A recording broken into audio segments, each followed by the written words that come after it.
Hey there, folks, and welcome back to another episode of this Basics of Web Development tutorial series. After several episodes talking about JavaScript and programming fundamentals, we're finally going to start adding some JavaScript to the web page that we wrote with HTML and CSS in the first 3 episodes. So, first things first, let's clear out the app.js file to give ourselves a clean slate. Then let's open up our HTML and get started. So similarly to CSS, we can add JavaScript to our HTML in 3 different ways.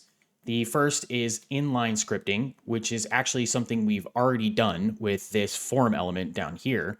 So we have some JavaScript written directly as the value of the onSubmit attribute of the form element. We can use JavaScript inside the values of certain HTML attributes known as event handlers. These are attributes like onSubmit, onClick, or onKeyDown. As you might expect from their names, the JavaScript runs in response to specific events, such as submitting a form, clicking with the mouse, or pressing a key.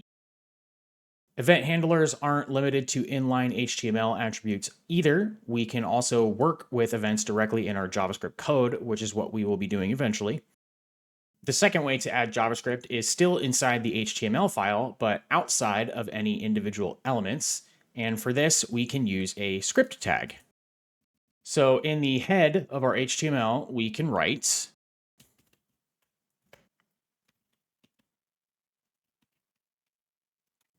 Now, because this JavaScript is being executed by the web browser instead of Node, we won't see this output in the VS Code terminal. Instead, we'll see it in the browser's developers tools. So if we open the web page and then go to inspect, we go to console, we see the message, hello. Finally, we can also put our JavaScript in a separate file and link it to our HTML, just like we did with styles.css. However, instead of using a link tag, we'll add a src or source attribute to the script tag that we just created. And we'll set the value of the source to the path to our JavaScript file. And since app.js is in the same folder as basics.html, we can simply write app.js. And now let's switch over to app.js and add console.log. Hello from the other file. And when we save everything and go back to the web page, we see hello from the other file is now logged in the console. Now, you might notice that only the code from app.js is running. The JavaScript that we wrote previously in the script tag is no longer executed. That's because when a script element has a source attribute, the browser ignores any code inside the tag and uses the external file instead. Since we'll be writing all of the JavaScript in app.js, I'll just remove the code from inside the script tag. All right, so now that we've connected the app.js file to our HTML, the next question is, how do we actually use JavaScript to access and interact with our HTML elements? To do this, we're going to use something called the Document Object Model, or the DOM, otherwise known as the DOM. So when we load our web page, the browser takes our HTML document and converts it into a structured JavaScript-friendly representation called the DOM. This DOM is then made available to our JavaScript as a global object named document. That means we can access and interact with our web page by working with this document object. So through the DOM, JavaScript can read content from the page, change text or styles, respond to events like clicks, or even create and remove elements. Before we start working with the DOM, I just want to make a couple quick changes to our CSS. Change this to 400 pixels.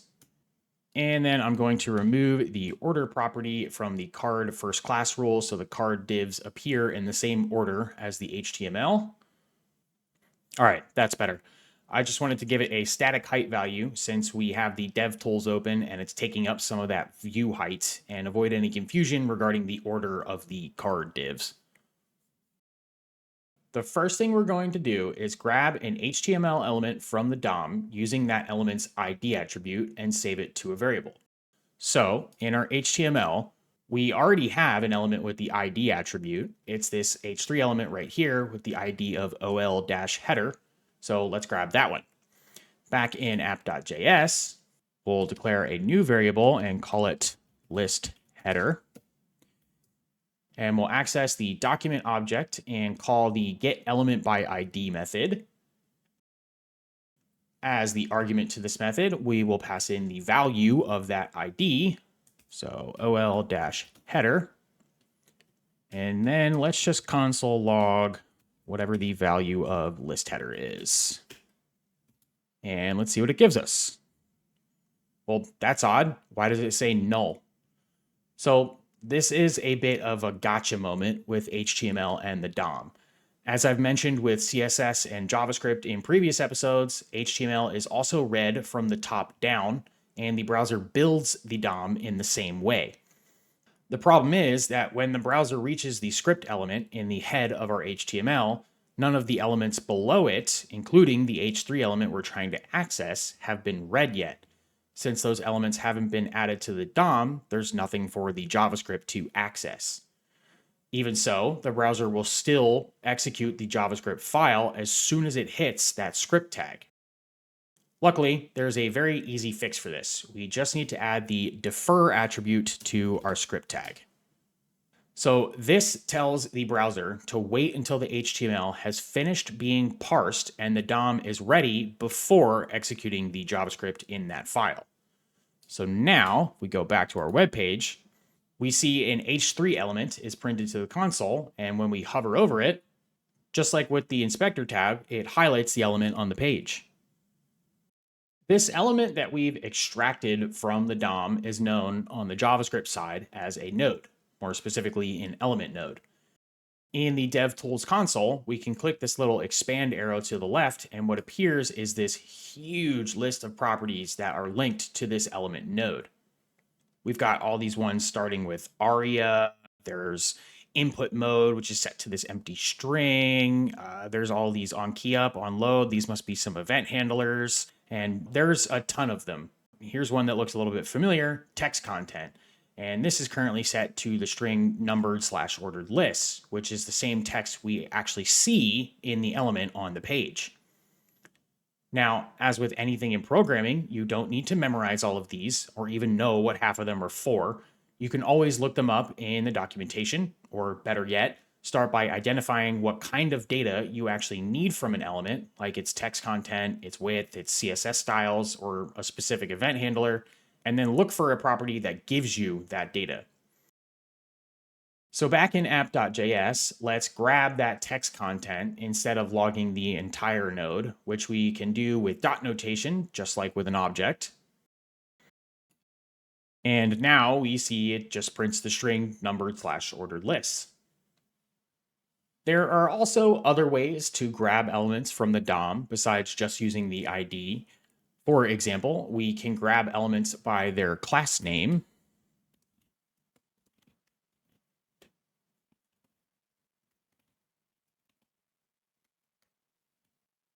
And in the console, we see that this gives us an HTML collection object.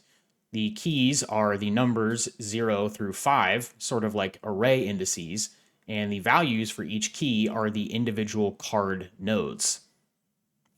Since this returns an HTML collection, we can access individual element nodes using the numeric keys, either with dot notation or bracket notation. Even though it's technically an object, because the keys are numeric, I like to use bracket notation. So let's use the key 2. And now it's just that third card div, the one for the bulleted list that is logged in the console. We can also use CSS selectors to get elements from the DOM using the query selector method.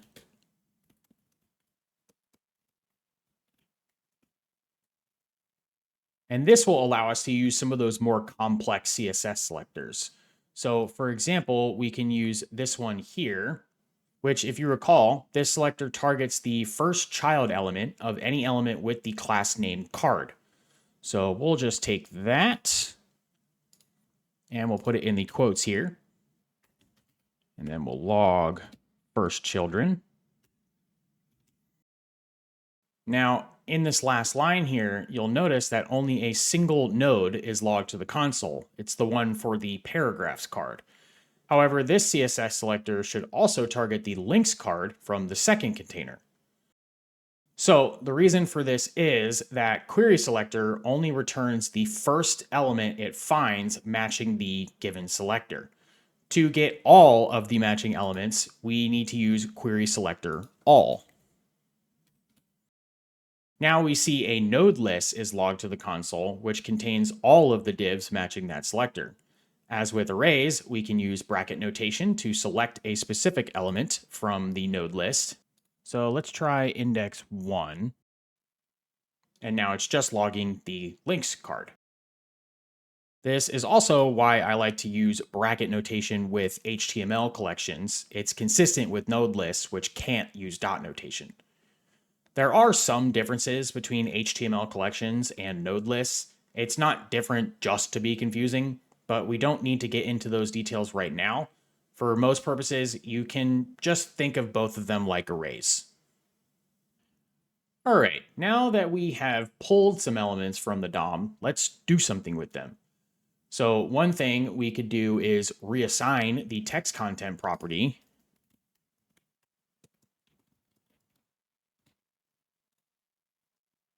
And now look at that. It says changed with JS.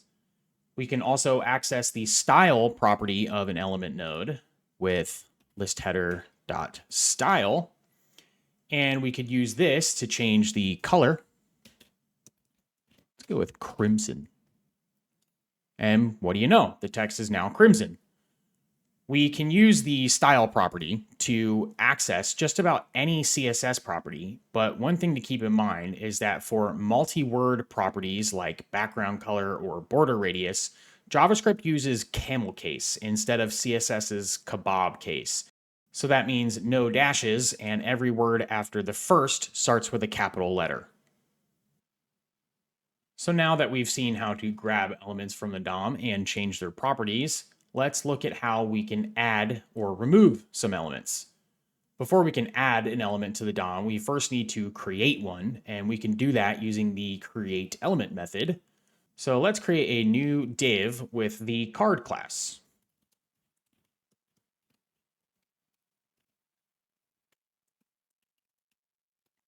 So we've created a new div and assigned it to this variable new card. And we can add classes to the element by accessing its class list property and calling the add method. And then let's give it some text content.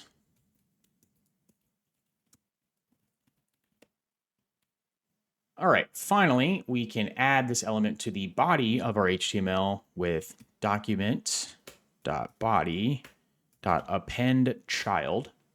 And then we pass in new card. Since the head and body elements are unique and always present in an HTML document, we don't need to grab them from the DOM first. They're already available in the document object. So now on the web page, at the very bottom, we see the new div we just added that says added using JavaScript. Instead of adding the new card div to the body, let's add it to that top container along with the paragraph and list cards.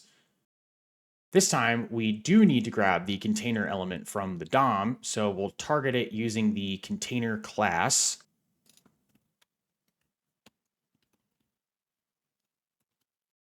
Hey there, folks. Editing Tread here. I just wanted to point out a subtle but important difference between the query selector and query selector all methods compared to get element by ID or get elements by class name. With the query selector methods, you have to use the full CSS selector as a string. So that means including the dot before a class name or the pound sign before an ID name. However, with methods like getElementById or getElementsByClassName, you don't include those symbols, you just pass in the name itself. We can use query selector here because we know it returns only the first element with that class name, which in this case is going to be the top container. And now we can see our new card sitting in the top container all the way to the right alongside the other three. Now, if we want to remove an element, we just need to call the remove method on the element we want to get rid of. So for example, let's remove the first card element from the cards HTML collection that we grabbed up here on line 4.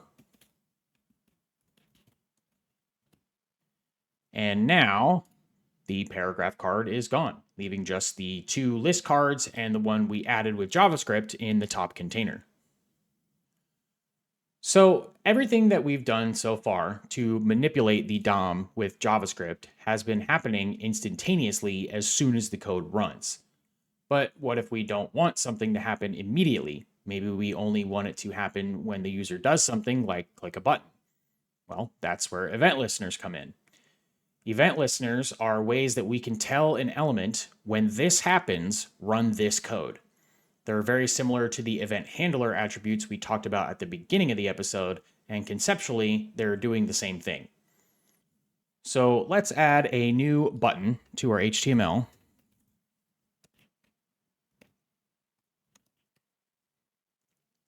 And back in our JavaScript, let's grab the button from the DOM.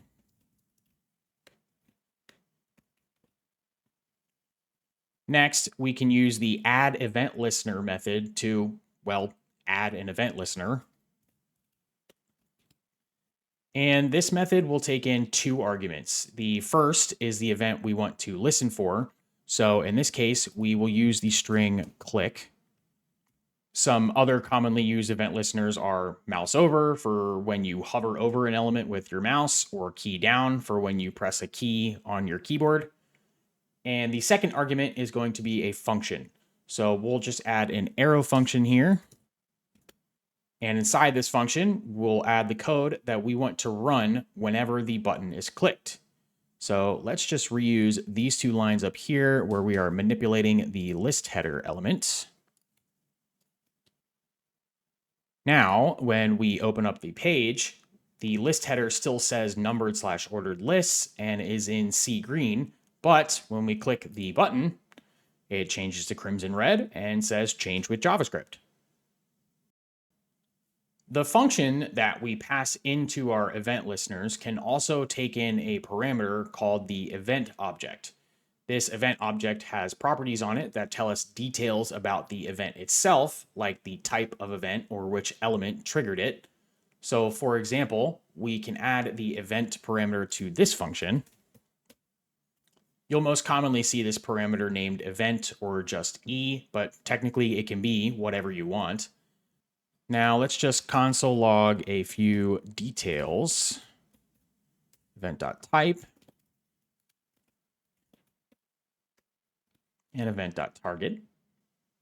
And on the web page, when we click the button with the console open, we see click logged for event.type and the button element itself logged for event.target. A fairly common property to read from the event object is key, which is used with keyboard related events. So for example,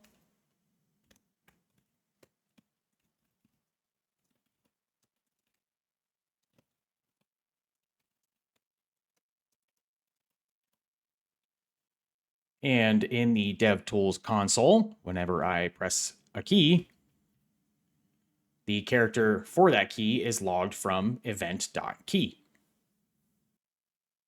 All right, folks, that's all I have for you today. And that concludes all of the core concepts you need to know about JavaScript, HTML, and CSS to get started building your very own interactive web pages. We've really only scratched the surface of what these languages are capable of, and I know I went through things pretty quickly, but this is really all you need to start practicing and learn as you go. We still have one more episode left where I'll show you how to make a fun and simple guess the number game using everything that we've learned so far. So be sure to subscribe if you want to see when that video is released. And if you've enjoyed this one, leave a like as well. I always appreciate the support. As always, the code we went over today will be available on my GitHub. The link is in the description, along with some additional online resources that you might find useful when writing your own code. Even the most experienced programmers are constantly Googling things or asking AI about certain bits of code. Literally, no one has it all memorized. So, thank you so much for watching, and with that, I'll see you in the next one.